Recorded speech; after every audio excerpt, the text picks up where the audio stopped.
Mercedes a choisi le bon circuit pour changer le V6 d'Hamilton. La victoire a prouvé à Chauvelin que c'était la bonne décision. Bon, oui, clairement. Il n'y avait pas de raison technique de changer, que nous ne pensions pas que nous risquions de tomber en panne. Bien, c'est pas très bien traduit, je crois, là. Bien que, vous savez, ces unités de puissance fonctionnent durement, et vous ne pouvez jamais prendre leur fiabilité pour acquise. Mais il est intéressant de prendre une pénalité lors d'une qualif sprint, car si vous pouvez gagner le samedi, vous pouvez marquer plus de points et réduire le déficit. C'est aussi un circuit sur lequel nous espérions pouvoir doubler et récupérer des positions, et nous l'avons prouvé au cours de ces 2 derniers jours. Je pense qu'il l'a bien prouvé, oui, effectivement, Hamilton.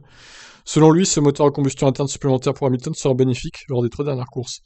Vous voulez en avoir dans votre pool maintenant, parce qu'au moment où on arrivera à Abu Dhabi, changer ne donnera un avantage que pour une course. Ouais, mais si d'un côté tu gagnes 10 ou 15 km/h sur la concurrence grâce à un moteur neuf, ça peut être pas mal quand même, même pour la course quoi. Surtout vu les lignes droites à Abu Dhabi. Il y a donc un certain nombre de raisons, et ce n'est jamais noir ou blanc parce que vous ne savez pas comment le week-end va se dérouler. Mais à la réflexion, je pense que nous avons choisi le bon circuit pour le faire. Chauvelin a été surpris de voir la W12 apte à suivre facilement dans le sillage de la Red Bull, et il explique l'avantage qu'avait Hamilton sur la dégradation des pneus en mettant la pression, ce qui lui a permis de dépasser Verstappen. Ce qui est important, c'est que nous avons vu que nous pouvions rester derrière une voiture.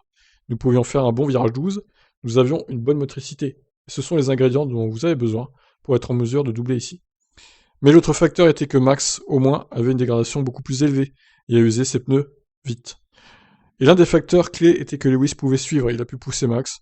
Max n'a pas été en mesure d'économiser ses pneus, et vraiment, c'était le facteur décisif. Ouais, on sent qu'il n'y avait plus trop de pneus à la fin à Verstappen, puis je pense qu'il assurait aussi son moteur. Donc voilà. Alors est-ce que maintenant Hamilton va rechanger le moteur de V6 et se reprendre 5 places à une des courses qui restent? Je pense pas, mais bon, on sait jamais, hein. Et peut-être que Bottas lui aussi va rechanger d'ailleurs. Pourquoi pas, après tout, on n'est plus à ça près. Et puis c'est que 5 places, pourquoi pas, c'est vite remonté 5 places. Même si pour Bottas, des fois c'est un peu plus difficile, mais bon. Voilà, je vous laisse réagir suite à ça. Ciao.